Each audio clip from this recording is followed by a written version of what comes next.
Old Johnson, in his wonder-working Providence, speaking of the first settlers of this town, with whom he was contemporary, tells us that they burrow themselves in the earth for their first shelter under some hillside, and, casting the soil aloft upon timber, they make a smoky fire against the earth at the highest side.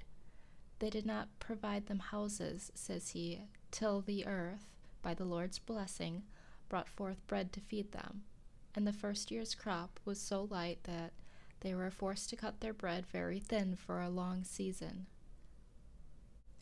The Secretary of the Province of New Netherland, writing in Dutch in 1650 for the information of those who wished to take up land there, states more particularly that those in New Netherland, and especially in New England, who have no means to build farmhouses at first according to their wishes, dig a square pit in the ground, cellar fashion, 6 or 7 feet deep, as long and as broad as they think proper, case the earth within the wood all around the wall, and line the wood with the bark of trees or something else to prevent the caving in of the earth.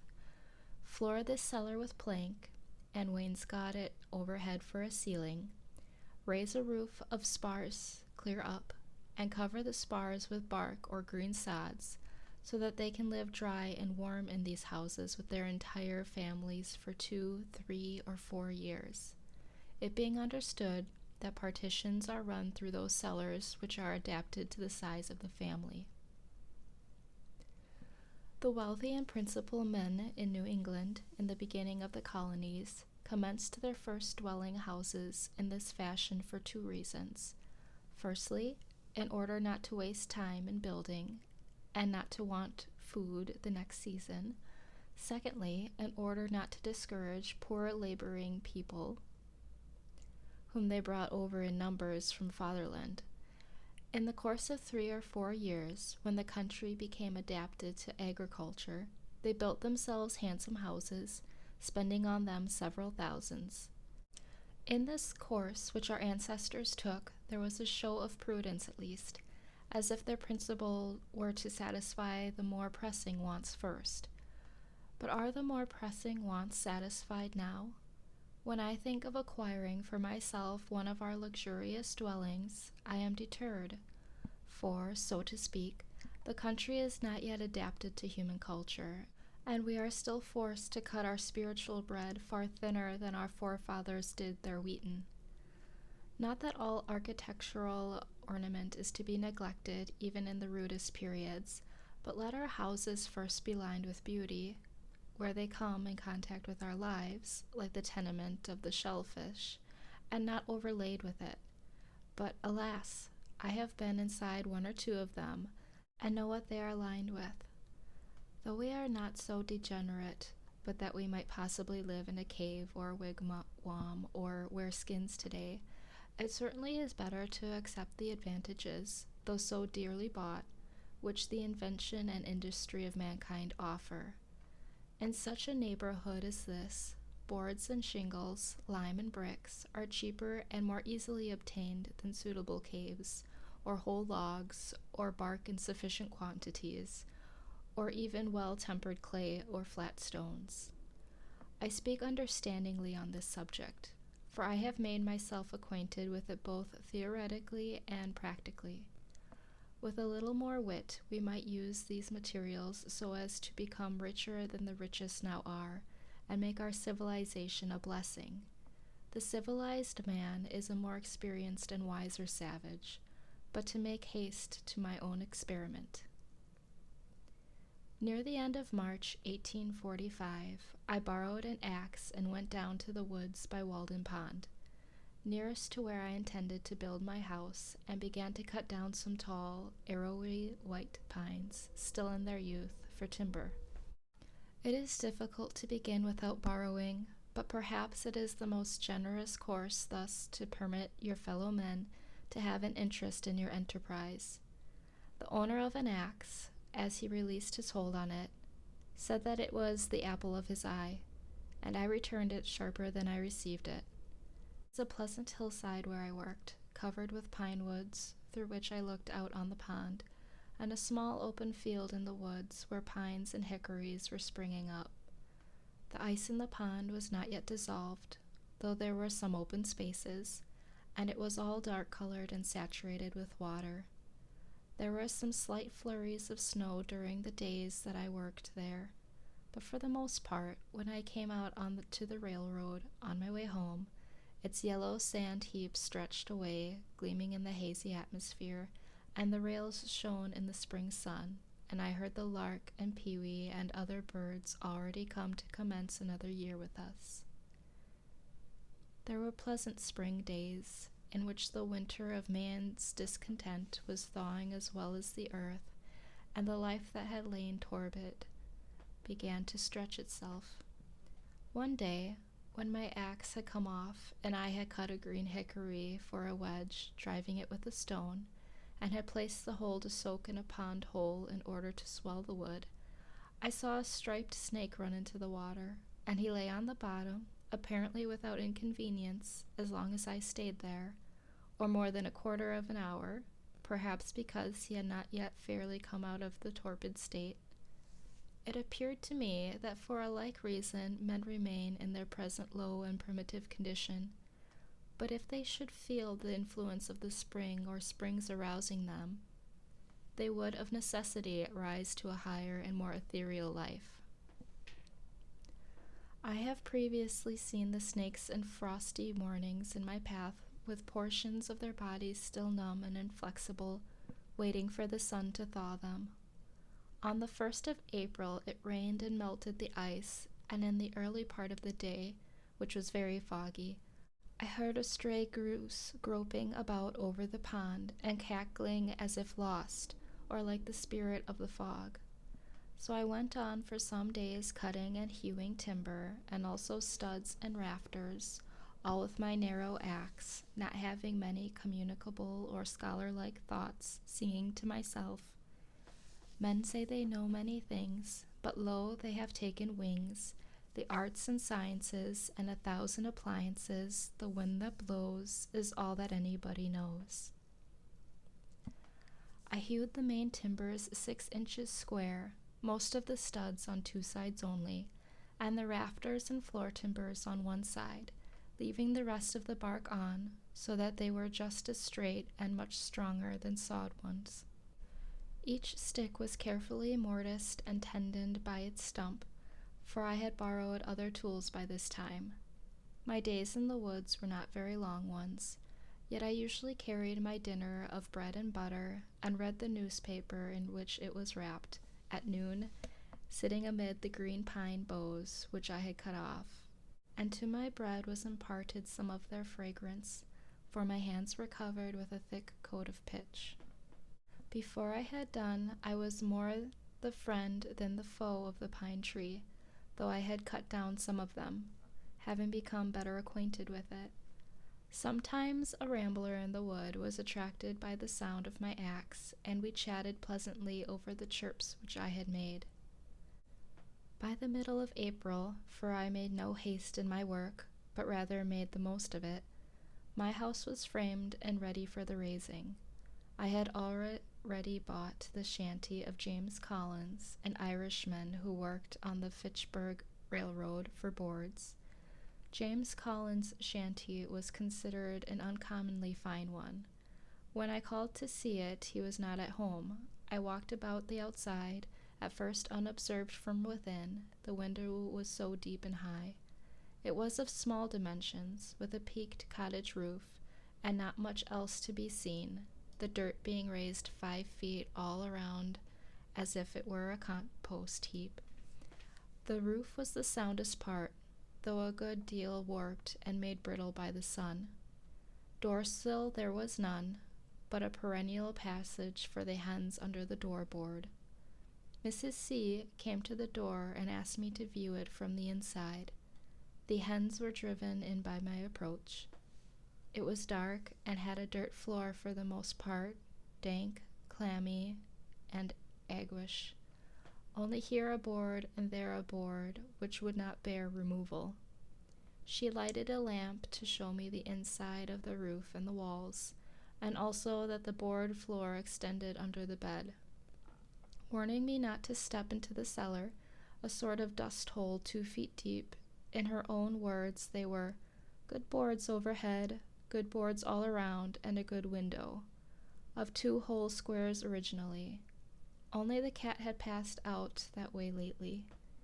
There was a stove, a bed, and a place to sit, an infant in the house where it was born, a silk parasol, gilt-framed looking-glass, and a patent new coffee mill nailed to an oak sapling, all's told.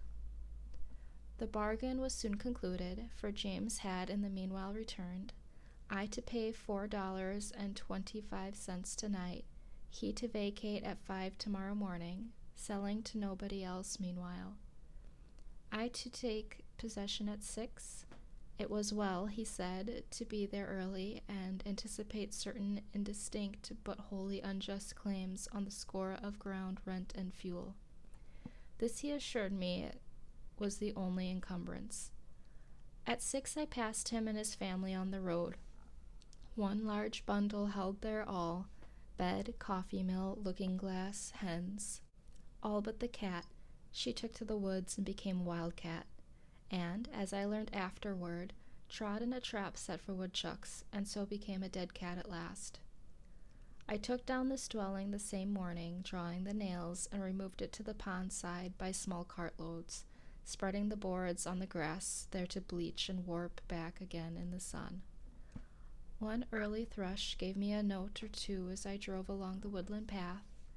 I was informed treacherously by a young Patrick that neighbor Seeley, an Irishman, in the intervals of the carting, transferred the still tolerable straight and drivable nails, staples, and spikes to his pocket, and then stood when I came back to pass the time of day and look freshly up, unconcerned, with spring thoughts, at the devastation, there being a dearth of work, as he said. He was there to represent spectatordom, and help make this seemingly insignificant event one with the removal of the gods of Troy.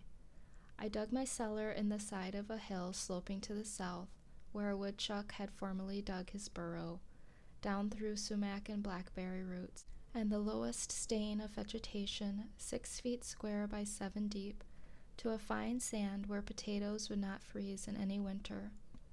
The sides were left shelving and not stoned, but the sun having never shone on them, the sand still keeps its place. It was but 2 hours' work. I took particular pleasure in this breaking of ground, for in almost all latitudes men dig into the earth for an equal temperature.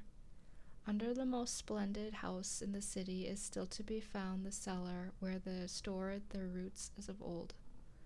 And long after the superstructure has disappeared, posterity remark its dent in the earth. The house is still but a sort of porch at the entrance of a burrow. At length, in the beginning of May, with the help of some of my acquaintances, rather to improve so good an occasion for neighborliness than from any necessity, I set up the frame of my house. No man was ever more honored in the character of his raisers than I. They are destined, I trust, to assist at the raising of loftier structures one day. I began to occupy my house on the 4th of July, as soon as it was boarded and roofed, for the boards were carefully feather-edged and lapped, so that it was perfectly impervious to rain. But before boarding, I laid the foundation of a chimney at one end, bringing 2 cartloads of stones up the hill from the pond in my arms. I built the chimney after my hoeing in the fall, before a fire became necessary for warmth, doing my cooking in the meanwhile out of doors on the ground early in the morning, which mode I still think is in some respects more convenient and agreeable than the usual one. When it stormed before my bread was baked, I fixed a few boards over the fire, and sat under them to watch my loaf, and passed some pleasant hours in that way. In those days, when my hands were much employed, I read but little, but the least scraps of paper which lay on the ground, my holder or tablecloth, afforded me as much entertainment, in fact, answered the same purpose as the Iliad. It would be worth the while to build still more deliberately than I did, considering, for instance, What foundation a door, a window, a cellar, a garret have in the nature of man, and perchance never raising any superstructure until we found a better reason for it than our temporal necessities even. There is some of the same fitness in a man's building his own house that there is in a bird's building its own nest.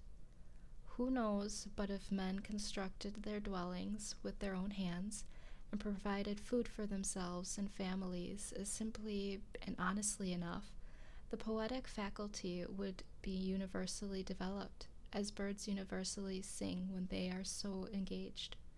But alas, we do like cowbirds and cuckoos, which lay their eggs in nests which other birds have built, and cheer no traveler with their chattering and unmusical notes.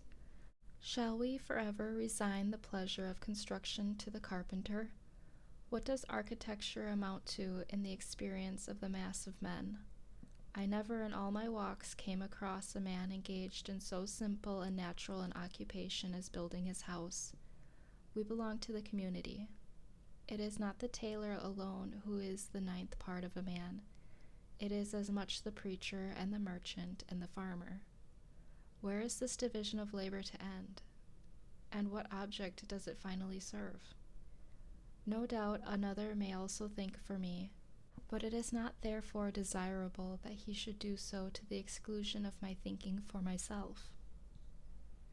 True, there are architects so-called in this country, and I have heard of one at least possessed with the idea of making architectural ornaments have a core of truth, a necessity, and hence a beauty, as if it were a revelation to him. All very well perhaps from his point of view, but only a little better than the common dilettantism. A sentimental reformer in architecture, he began at the cornice, not at the foundation. It was only how to put a core of truth within the ornaments, that every sugar plum, in fact, might have an almond or caraway seed in it. Though I hold that almonds are most wholesome without the sugar, and not how the inhabitant, the indweller, might build truly within and without, and let the ornaments take care of themselves. What reasonable men ever supposed that ornaments were something outward and in the skin merely, that the tortoise got his spotted shell, or the shellfish its mother of pearl tints, by such a contract as the inhabitants of Broadway their Trinity Church? But a man has no more to do with the style of architecture of his house than a tortoise with that of its shell. Nor need the soldier be so idle as to try to paint the precise color of his virtue on his standard. The enemy will find it out. He may turn pale when the trial comes. This man seemed to me to lean over the cornice and timidly whisper his half-truth to the rude occupants who really knew it better than he. What of architectural beauty I now see, I know has gradually grown from within outward, out of the necessities and characters of the indweller, who is the only builder, out of some unconscious truthfulness and nobleness, without ever a thought for the appearance, and whatsoever additional beauty of this kind is destined to be produced will be preceded by a like unconscious beauty of life. The most interesting dwellings in this country, as the painter knows, are the most unpretending, humble log huts and cottages of the poor commonly. It is the life of the inhabitants whose shells they are, and not any peculiarity in their surfaces merely, which makes them picturesque. Equally interesting will be the citizen's suburban box, when his life shall be as simple and as agreeable to the imagination, and there is as little straining after effect in the style of his dwelling. A great proportion of architectural ornaments are literally hollow, and a September gale would strip them off, like borrowed plumes, without injury to the substantials. They can do without architecture who have no olives nor wine in the cellar. What if an equal ado were made about the ornaments of style in literature, and the architects of our Bibles spent as much time about their cornices as the architects of our churches do? So are made the belles lettres and the beaux arts and their professors. Much it concerns a man, forsooth, how a few sticks are slanted over him or under him, and what colors are daubed upon its box. It would signify somewhat if, in any earnest sense, he slanted them and daubed it, but the spirit having debated out of the tenant, it is of a piece with constructing his own coffin, the architecture of the grave, and carpenter is but another name for coffin-maker. One man says, in his despair or indifference to life, take up a handful of the earth at your feet and paint your house that color. Is he thinking of his last and narrow house? Toss up a copper for it as well. What an abundance of leisure he must have. Why do you take up a handful of dirt? Better paint your house your own complexion. Let it turn pale or blush for you. An enterprise to improve the style of cottage architecture. When you have got my ornaments ready, I will wear them. Before rain I built a chimney and shingled the sides of my house, which were already impervious to rain. With imperfect and sappy shingles made of the first slice of the log, I have thus a tight shingled and plastered house 10 feet wide by 15 long, and 8 feet posts, with a garret and a closet, a large window on each side, 2 trapdoors, 1 door at the end, and a brick fireplace opposite. The exact cost of my house, paying the usual price for such materials as I used, but not counting the work, all of which was done by myself, was as follows, and I give the details because very few are able to tell exactly what their houses cost, and fewer still, if any, the separate costs of the various materials which compose them. Boards, $8.03, mostly shanty boards. Refuse shingles for roof sides, $4. Laths, $1.25.